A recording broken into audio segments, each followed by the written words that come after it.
So hello, good morning to everyone and good afternoon to the others. At Chile, it's 9 a.m. today. I hope all of you are healthy as well as your family. And I would also like to thanks to the organizer of this series of webinars for the invitation, for the opportunity to be here today. Oh, there it is. Well, I know that you know where Chile is, but in case you have forgotten, it's here in South America. It's between the Pacific Ocean and the Andes Mountains, and it is usually characterized or described as a long and narrow country.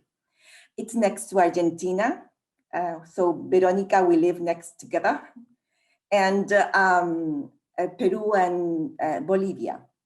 South America was discovered by the Spaniard Cristobal Columbus in 1492, and Chile was conquered by the Spaniard Pedro de Valdivia in 1540. So, as you can imagine, the language spoken in Chile in general is Spanish.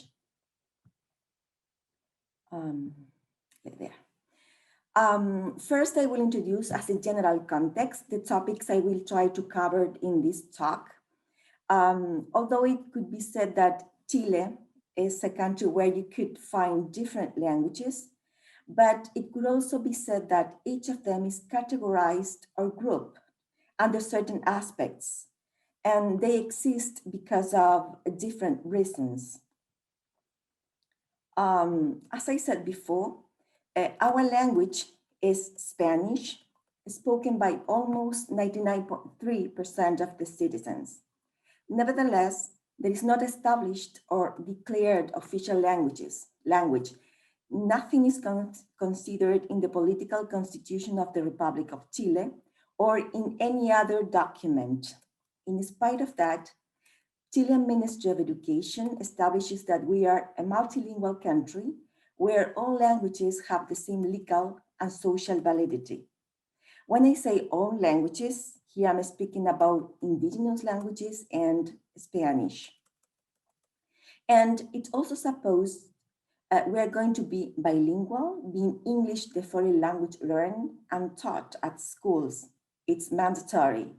English is included in the school curriculum starting from the 5th grade. Furthermore, nowadays we have discovered because other language apart from studies, Spanish, and the indigenous ones have been around us for centuries. But it's during the last years we have been conscious about it. It is because of the process of migration. And finally, I'm going to add some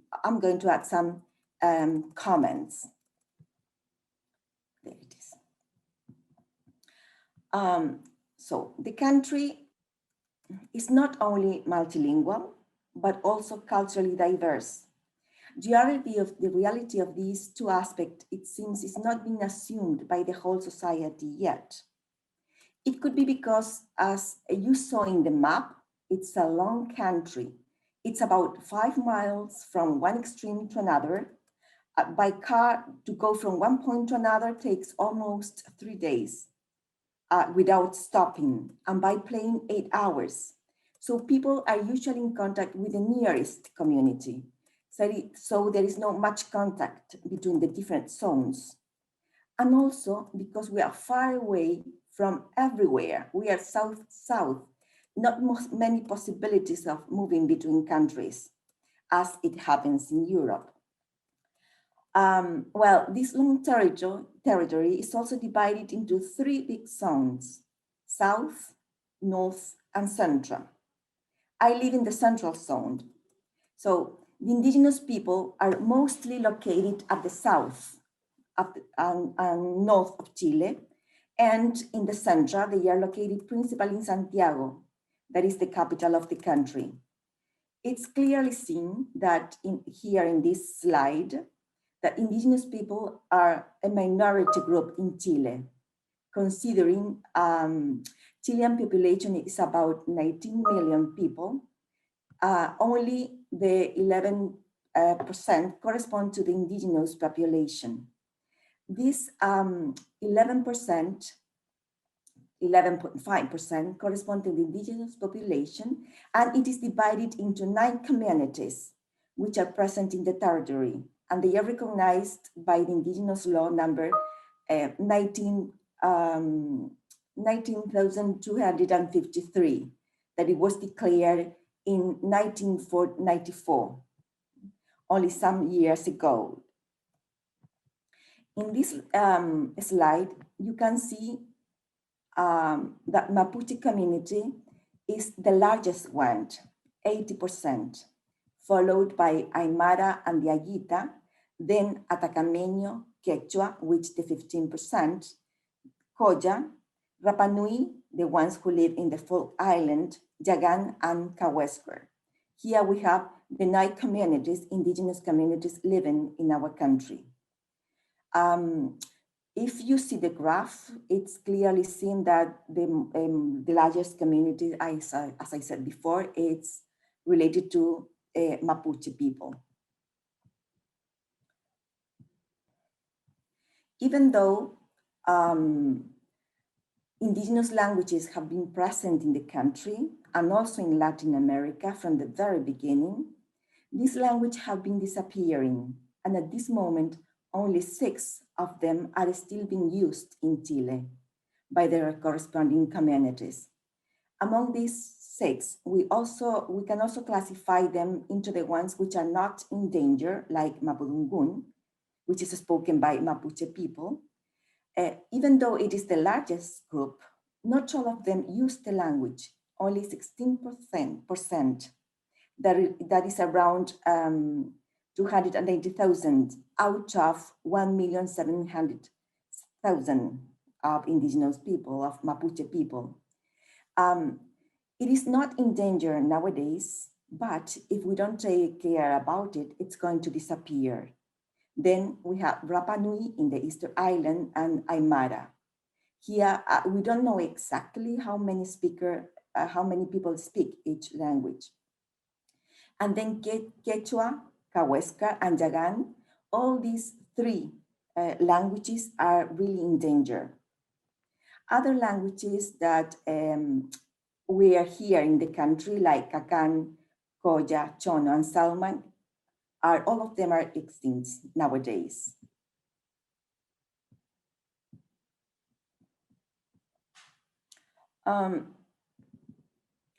As these languages are losing native speakers, diagnosis developed by the same communities allow to start working on the process of revitalizing them.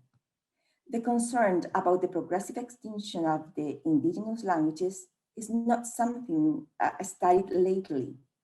In the past century, around 1925, a recognized indigenous leader and writer, Manuel Aburto Panguilef, started to acknowledge this problem, because it's not only related to the linguistic components of the language, it is also related to all the culture the community carries with it. And 41 years later, in 1996, the Ministry of Education, through the indigenous law, proposed the Bilingual Intercultural Education Program to be implemented at schools where there was evidence of a high concentration of indigenous people. But only in 2006, the Ministry of Education proposed the general objectives, which had to be included in the curriculum, and this was declared through a decree 280 in 2009, where Quechua, Aymara, Rapa Nui, Mapudungun languages have to be taught during 2 or 3 hours each week. But we could say it has 2 sides, a positive and a negative side. A positive side deals with the idea that its implementation is mandatory, and all the costs it involves are covered by the government. But the negative side is related that even though it is mandatory, but where there is a concentration of 20% of indigenous people. For the rest of the country, it's something optional, and the costs of its implementation must be assumed by each school. And also, parents are asked if they want their children learn a native language or not. In this context, 352 schools were implementing the program in 2011, and in 2017, there were almost 1,400 out of 16,500 schools, according to the Ministry of Education. It means that only the 8.5% of schools in Chile are including one of these languages in their curriculum. In the same way, it can be added that almost 10% of young people belonging to these communities recognize they commonly use their mother tongue. And what reasons young people are not using their L1?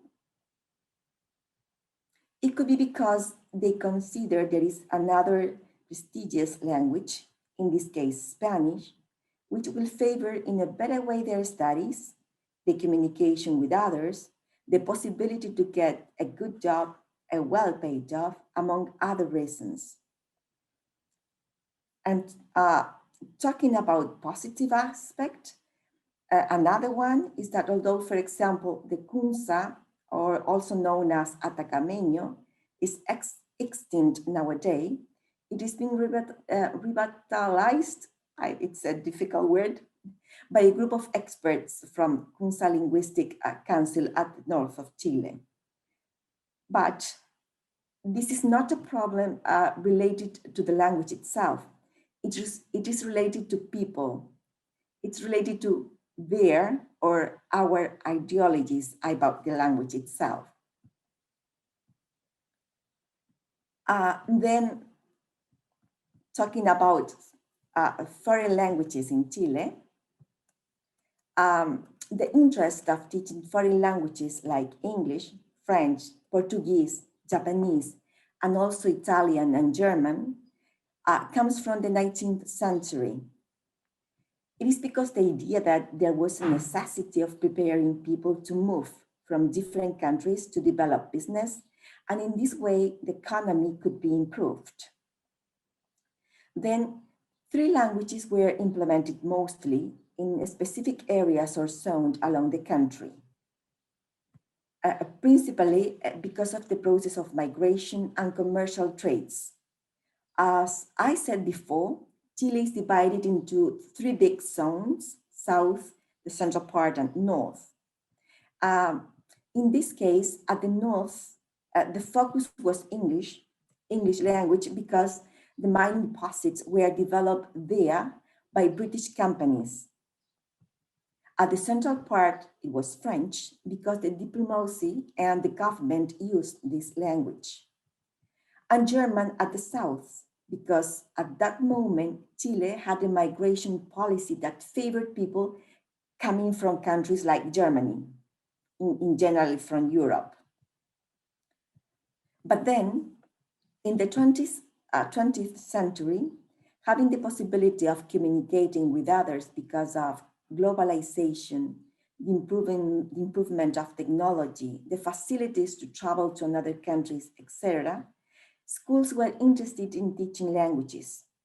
To do this, it was necessary to prepare language teachers.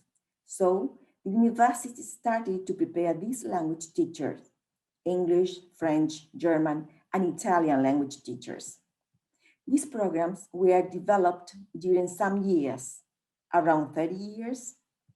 After this period, most of the university closed their language initial training programs because of different educational reforms, like, for example, a decree approved in 1981 during Pinochet period, which didn't include the language teacher training as a program developed by universities.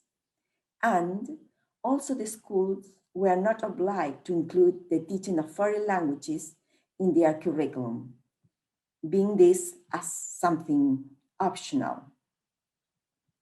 But then 17 years later, in 1998, there was a new approach about foreign languages.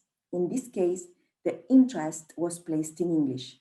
And the first action to implement it was to start working on the fundamental objectives to be part of the school curriculum. Why English language? Because it is considered a global communication tool and a tool that also allows people, students, to get better jobs. And it favors the possibility to access to scholarships offered by the state or by the government to study abroad.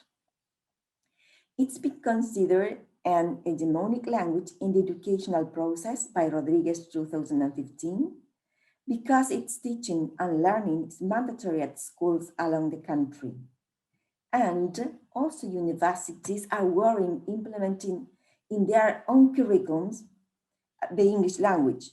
And they try to evidence that at the end of its professional program, the students get a certain level of the English language depending on the goal each institution has included in their curriculum.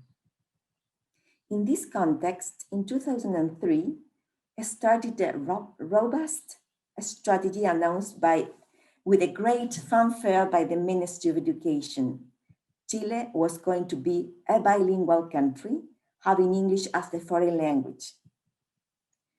Among the most important reasons to do this, according to what the Ministry of Education said at that moment, it deals with the idea that it will favor the Chilean economy and their citizens were going to have better labor insertion possibilities. The teaching and learning started from the 5th grade, but nowadays most of the schools, especially those which are private, are including it from 1st grade, even kindergarten, although in this grade it's not mandatory.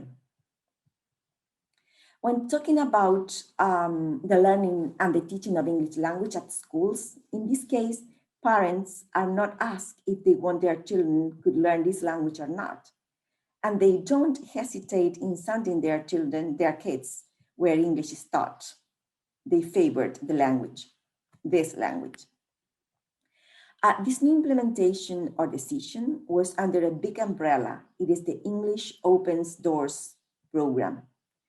It's important to mention that not only Chile is doing efforts to be a bilingual country, but also others in the region in South America. So we have been working together, for example, with Colombia. They also have a program in order to improve the English language teaching in their country. They also want to be bilingual.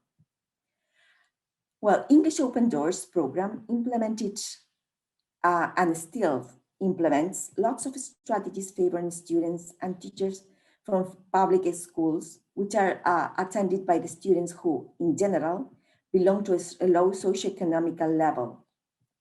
Some strategies that I can mention are, for example, students with better grades at school, English language pre-service teachers, and in-service teachers can apply for a scholarship to travel to study in a foreign institution. Students can also attend summer and winter camps.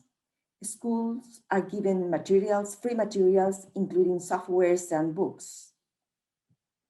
And also, initial teacher training programs at universities have to follow certain national standards related to the professional and disciplinary abilities. So there are opportunities to learn the language, the English language in this case. But we are in 2021, 18 years have passed. Remember that it started strongly in 2003. And are Chilean inhabitants bilinguals? No, it's not possible to say Chile is a bilingual country. How do we know this, scientifically speaking? Well, Rodriguez says that there is no clear evidence about the impact of the linguistic abilities acquired by the students. But in some way, there is evidence that we are not a bilingual country yet. But yeah, I say yet because we are still working on that. Up to now, 4 standardized evaluations have been applied to secondary students who are in the 3rd grade at the national level, to all the students who are in the 3rd grade.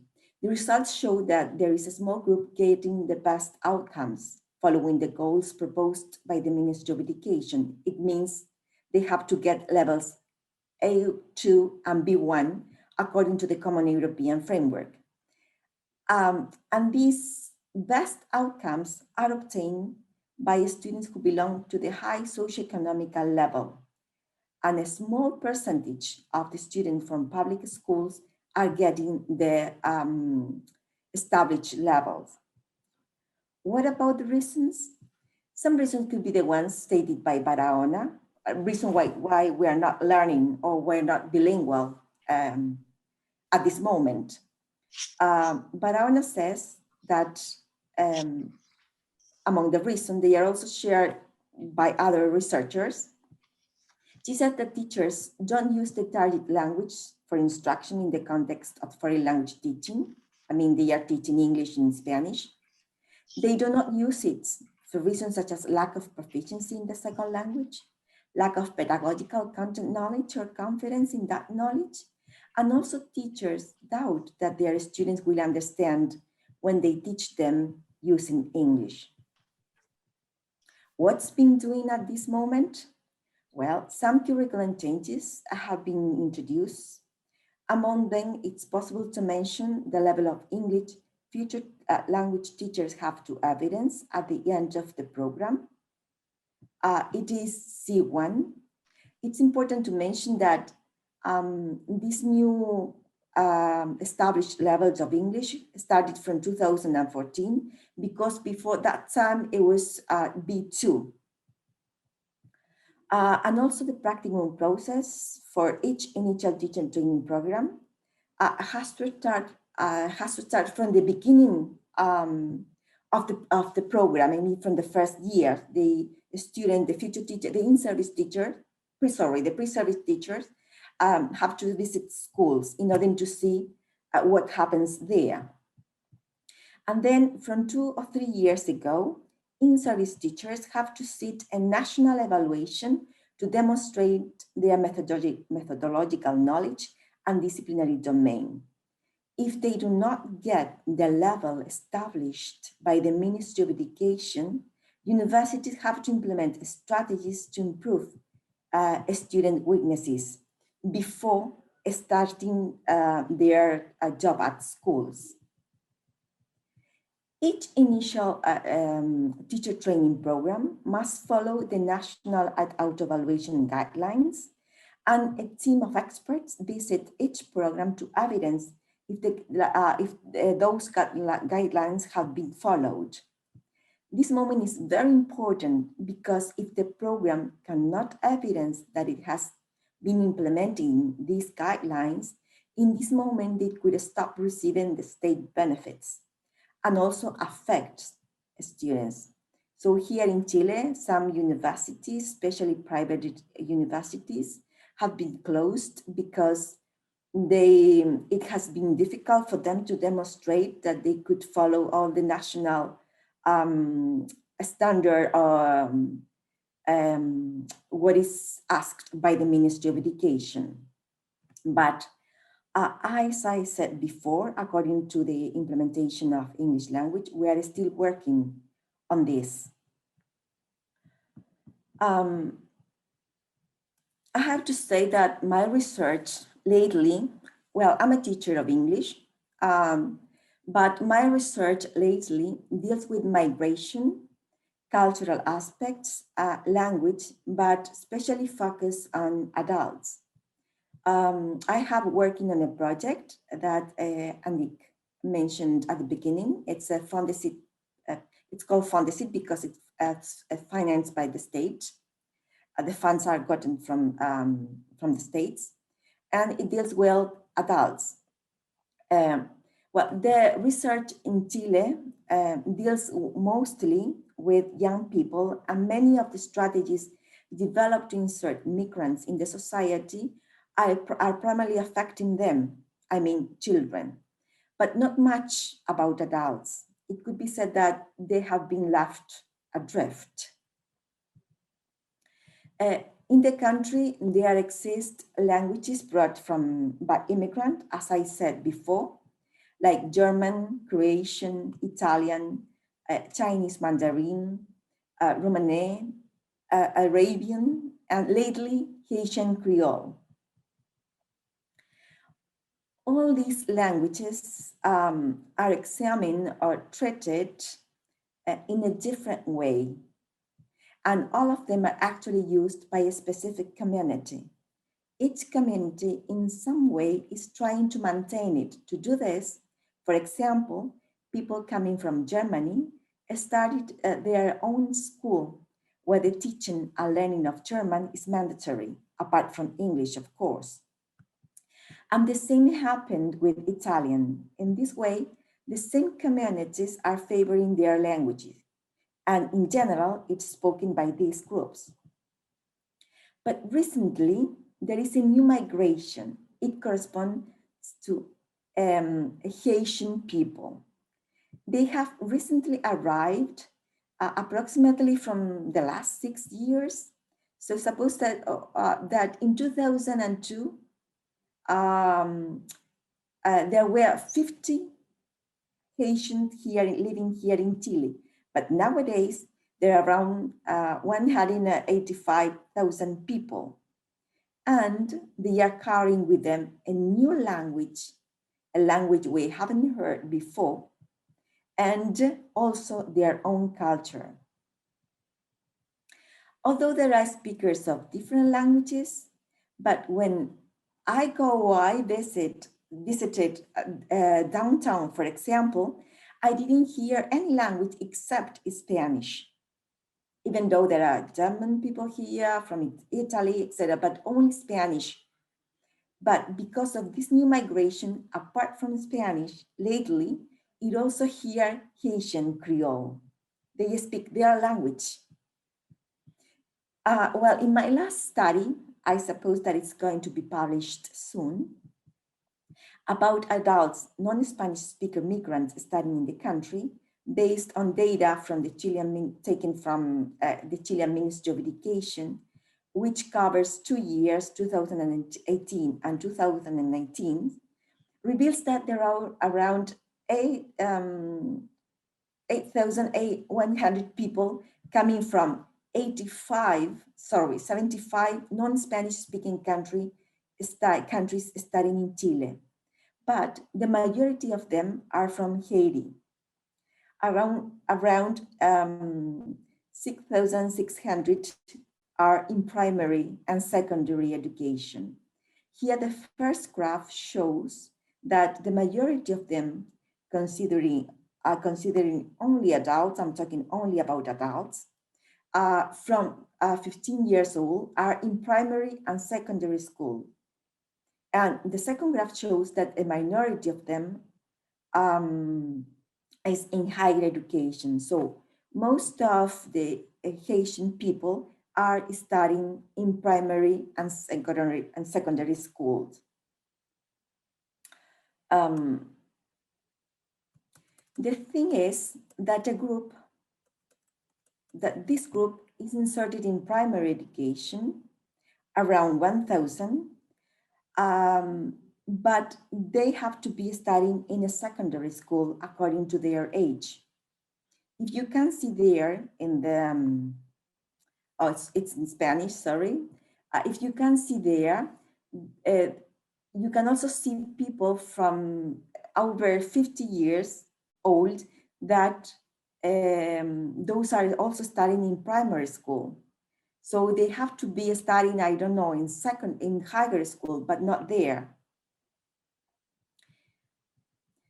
We don't know exactly why, but what we know, according to Navarro 2015, that most of them emigrated because of the natural disasters suffered in Haiti, where many of them lost their houses, there was lack of food, and also because of political problems. So they are in a vulnerable context. Another point is related with the language. We do not know exactly how many of them speak Spanish, but it could be said that 90% of them don't understand a word in Spanish, in a Spanish word, and we do not speak Haitian Creole. And because of them, because of this group, it has been stated that there is a lack in our country. There is not a language planning policy in the country directed to support inclusion of non-Spanish speakers. It has been a challenge for them, for these new immigrants, and for the Chilean society, of course. Some initiatives have been implemented, but to support non-Spanish speakers, especially people coming from Haiti. Those are stated by Toledo 2016, Toledo et al. 2020, and what I have been doing during the last 2 or 3 years. But if we think on the approach stated by Tuan Baldau 2011, where they speak about stages, the macro and micro stages, and also levels, it could be said that English, for example, has been implemented from the macro stage, top down, but about all of the rest of the languages, they have been considered from the micro stage. I'm not saying that one is the best than the other, or saying that it's necessary to start in one specific stage or level. But the thing is that if the stages are developed separately and not interrelated, some levels are not going to be included. And this could affect the real impact of language learning by the different communities living in Chile. But also, it has to be considered the local context, as it is stated by Lidicott and Baldau.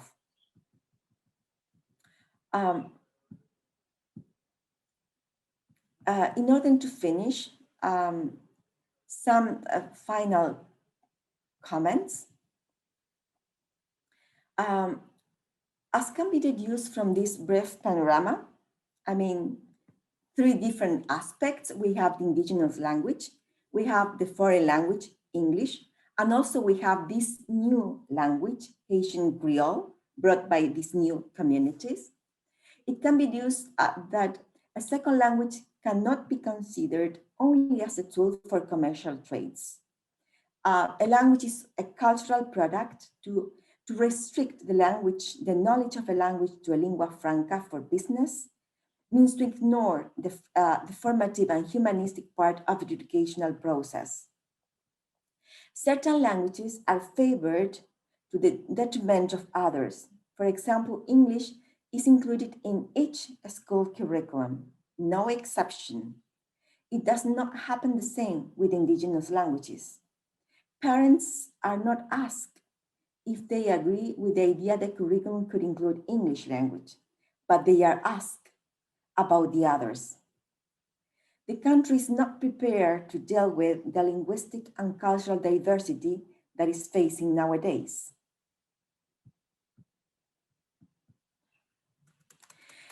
There is an opportunity to learn different languages and the culture of that the language transmits from native speaker, from German, from people coming from Germany, Italy, people coming from Italy, Haitian Creole at this moment. It is important to consider, consider Malouf's recommendation talking about languages in Europe, where he states that in the same way where it's recommended to immigrants to adopt the language and culture of the host country, it would be fair and useful that the migrant language and culture could be part of the language learned by the host society. And this is closely related to the next comment. So immigrants' integration involves both the host society and the immigrants. So both of them have to work to understand each other. Societies, we have to remember that societies have been built considering immigration. And finally, an effective learning and positive attitudes upon a second language is favored when the own language and culture is appreciated by others. So, thanks a lot.